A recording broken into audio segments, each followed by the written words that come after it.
mis más amados seres me preguntó hace algún escasísimo y breve intervalo de tiempo qué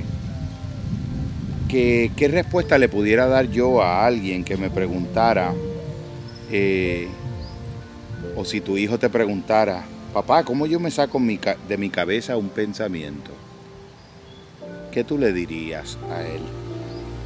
Siento que de algún modo me la puso un poco difícil, en el sentido de que a veces lo más fácil es lo más difícil, y lo más difícil se troca en lo más fácil cuando se trata de los procesos interiores.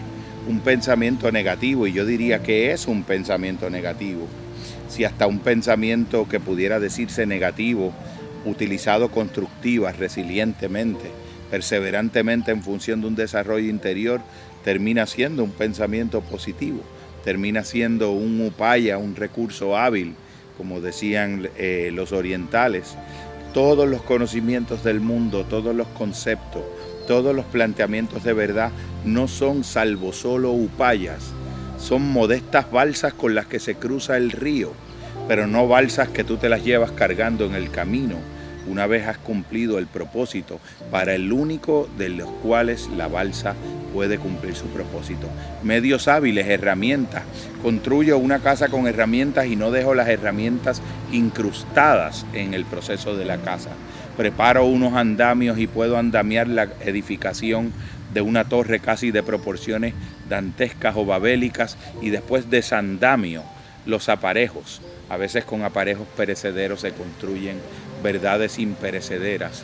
¿Cómo saco un pensamiento negativo de la mente? ¿Cómo me saco un pensamiento de la mente? Y yo pues me preguntaría o contestaría un poco: ¿qué hace que uno piense que un pensamiento es negativo? ¿El contenido? ¿La sensación que a veces acompaña al pensamiento, de que ese pensamiento irrumpe de modo intrusivo, de modo no bienvenido, de modo involuntario, y parece como una especie de asedio autónomo, de asedio libre, de algo que decide entrar y salir como una experiencia ajena que de algún modo secuestra líneas de pensamiento? ¿Cómo me saco un pensamiento de la cabeza? Y me preguntaría yo, igual que me pregunto cuando me hago preguntas de esas que a veces no pueden ser respondidas: ¿por qué habría que sacarse un pensamiento negativo de la cabeza? ¿Por qué tendríamos que pensar que es negativo?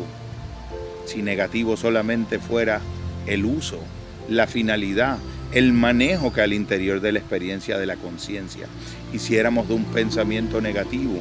Un pensamiento negativo puede acabar siendo la plataforma y el espacio desde el cual se levanta el edificio de una virtud. Un pensamiento negativo puede terminar siendo la plataforma y la herramienta a partir de la cual un ser humano hace una hazaña heroica, desarrolla la bondad, vive consciente del mal para poder hacer el bien. De algún modo, ¿qué es un pensamiento negativo? ¿Cómo me lo saco de la cabeza? ¿Habría que necesariamente sacarlo de la cabeza para que ese pensamiento pierda ese aparente efecto de tóxico, ese aparente efecto de daño, ese aparente efecto de sojuzgación de la voluntad, ese aparente efecto de tristeza y de sufrimiento que acompaña pensar un pensamiento sintiendo que no fue una elección voluntaria pensarlo, que no puedes o escapa a tu control en algunos momentos no pensarlo, que no puedes no pensar algunos pensamientos que parecen que son ni siquiera tuyos. En los mundos antiguos se le llamaban demonios a los pensamientos. Ya los padres del desierto comentaban muy en la antigüedad del cristianismo que la palabra pensamiento era intercambiable con la palabra demonio, sobre todo cuando se trabajaba los 8 malos pensamientos.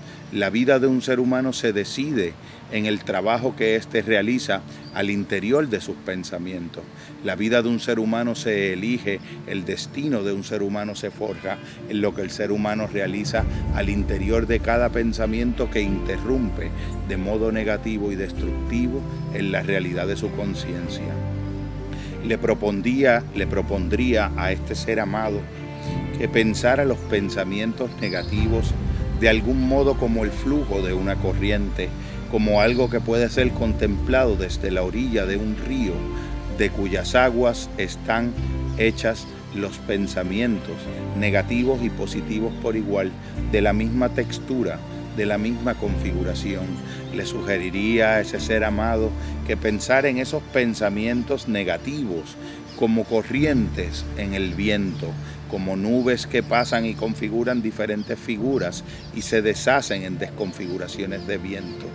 Le pediría a ese ser amado que pensara en el pensamiento negativo como una imagen distante, como la conjugación en tercera persona de una experiencia que podemos observar, protegidos desde la distancia, desde un lugar seguro, de paz y armonía al interior de nuestro centro, más allá de los pensamientos.